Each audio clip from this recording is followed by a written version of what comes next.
सरिता की शादी एक अच्छे परिवार में हुई है।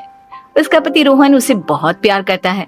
घर में उसकी सास शांति और ननद मीनाक्षी भी है, जो सरिता के किसी काम में दखल अंदाजी नहीं करती। लेकिन फिर भी सरिता को ऐसा लगता है कि दुनिया की सबसे ज्यादा बेचारी बहू वही है और सबसे ज्यादा अत्याचार उसी पर हो रहा है। माँ जी, ये लीजिए आपकी चाय।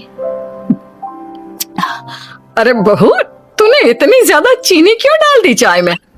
हाय हाय माँ जी, मैंने तो उतनी ही मीठी बनाई है जितनी मीठी आपको पसंद है। माँ जी, आपको तो मेरे हाथ की चाय अच्छी ही नहीं लगती। जब देखो कुछ न कुछ कमी निकाल ही देती हो। अरे बहू, तू एक बात के पीछे ही पड़ जाती है। मैंने ऐसा कब कहा कि तू रोज चाय खराब बनाती है? सरिता अपने कमरे में चली जाती है और फोन उठाकर अपनी माँ से बात करती है। हेलो माँ, कैसी हो आप? क्या कर रही हो? मैं तो ठीक हूँ, पर तू बता, तेरा मूड कैसा है? तेरी आवाज से लग रहा है कि कुछ तो हुआ है तेरे ससुराल में। अरे क्या बताऊँ माँ, यहाँ तो हर समय मेरे साथ बहुत बुरा व्यवहार होता है। मैंने अपनी सास के लिए इतनी अच्छी चाय बनाई, लेकिन मेरी सास चाय पीते ही मुझे 4 बातें सुना दी।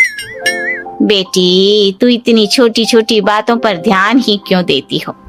तुम्हारी सास ने कुछ बोल भी दिया तो क्या हो गया, वो बड़ी है ना तुझसे। माँ ने इतना समझाया, लेकिन इस बात का सरिता पर कोई असर नहीं हुआ। अपनी बेचारी बहू की छवि वो बदलना ही नहीं चाहती।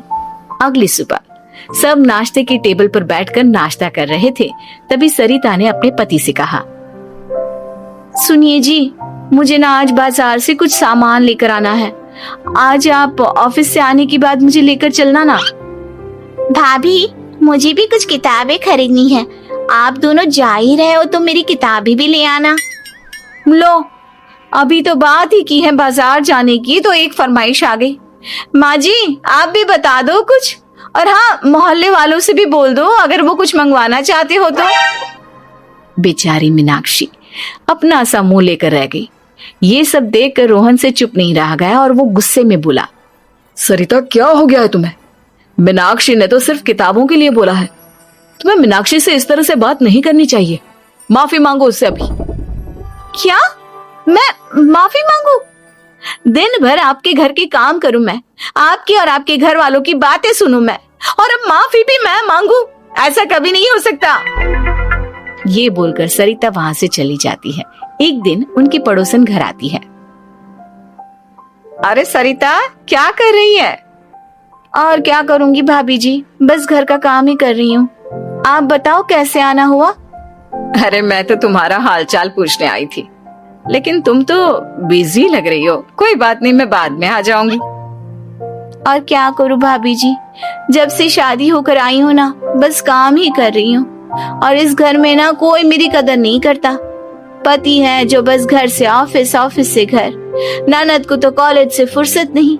बची सास तो उनका सारा समय मेरी गलतियां निकालने में लग जाता है। अरे ये क्या कह रही हो सरिता? तुम्हारी सास तो पूरे मोहल्ले में तुम्हारी तारीफ करती फिरती है कि तुम बहुत अच्छी हो, पूरा घर तुम्ही ने संभाल रखा है। हाँ तो क्या हुआ, इसमें गलत क्या कहती हैं? सच्ची तो कहती हैं। मेरी मर्जी के बिना इस घर का पत्ता भी नहीं हिलता। शाम को जब रोहन घर आया तो उसने सबसे कहा, कल हम सबको मौसी जी के घर जाना है। उनकी बेटी की शादी है। सब अपनी अपनी पैकिंग कर लो, सुबह होते ही निकल जाएंगे। और सरिता, तुम कान खोलकर सुन लो, वहां जाकर किसी की बुराई भलाई शुरू मत कर देना, नहीं तो मुझसे बुरा कोई नहीं होगा। हाय हाय जी, आप तो ऐसे कह रहे हो जैसे मैं सुबह शाम सबकी बुराई करती फिरती हूँ। आज तक कोई कह नहीं सकता कि मैंने किसी की पीठ पीछे किसी के बारे में कोई बुरी बात बोली हो तो। अरे बस बहू, बात को और ज्यादा आगे मत बढ़ा। हमें सब पता है तो हमारे साथ क्या व्यवहार करती है। ये बात घर तक रखना, शादी में किसी को कुछ मत बोलना, नहीं तो सब कहेंगे कि शांति की बहू कितना बोलती है। हाँ हाँ, सब कुछ तो मैं ही बोलती हूँ ना। आप लोग तो हर समय फूलों की बारिश करते रहते हो मेरे ऊपर। सारी गलती मेरी है जो मैं इस घर में आई। सबका कितना ध्यान रखती हूँ, लेकिन फिर भी मेरी तो आप लोगों की नजर में कोई कदर ही नहीं है। अगली सुबह सब लोग मौसी जी के घर पर चले जाते हैं। वहां पर शादी का माहौल होता है। सब जगह चहल पहल होती है, बहुत सारे मेहमान आए हैं। सरिता को वहां बहुत अच्छा लग रहा है।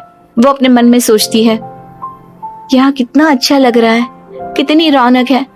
मैं यहाँ किसी से ज्यादा बात नहीं करूंगी। अगर मेरे मुंह से कुछ ऐसा वैसा निकल गया तो रोहन जी तो मुझसे गुस्सा हो जाएंगी। सरिता ये सब सोच ही रही थी कि वहां रोहन की कजिन साक्षी आ गई और सरिता से बोली, आप सरिता भाभी हो ना? जितना आपके बारे में सुना था, आप तो उससे भी ज्यादा सुंदर हो। हाँ वो तो है, मेरी सुंदरता की तारीफ सब करते हैं। मेरे मायके में तो सब यही बोलते हैं कि रोहन जी की किस्मत बहुत अच्छी है जिन्हें मैं मिली। लेकिन आप कौन है? मैंने आपको पहचाना नहीं। मैं रोहन भैया की कजिन हूँ। आपकी शादी पर नहीं आ पाई थी ना, इसलिए आप मुझसे मिली नहीं कभी। शांति मौसी और मीनाक्षी आपकी बहुत तारीफ करते हैं। क्या कहा तुमने? मेरी तारीफ? कभी नहीं। मेरे ससुराल वाले कभी मेरी तारीफ कर ही नहीं सकते। मैं इतनी अच्छी हूँ, मेहनती हूँ, लेकिन उन्हें तो मेरी कदर ही नहीं। सारा दिन घर का काम करती हूँ, फिर भी मेरी सास ना मुझे सुनाती रहती है, और पति भी मेरी सास की साइड लेते हैं। ना कभी बाहर ले जाते हैं, ना कहीं घुमाने। अगर घुमाने के लिए कभी बोल भी देना तो उनकी बहन बीच में आ जाती है। मैं कैसे रह रही हूँ उस घर में, ये मैं ही जानती हूँ। सरिता की ये बातें सुनकर साक्षी को बड़ी हैरानी हुई।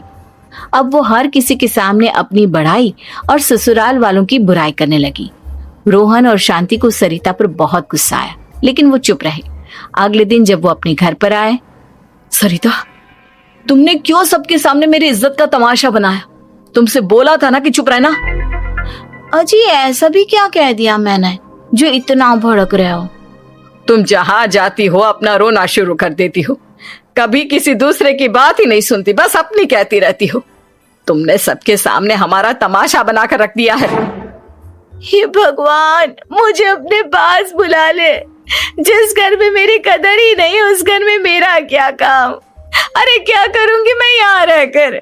जो भी आता है मुझे सुनाकर चला जाता है।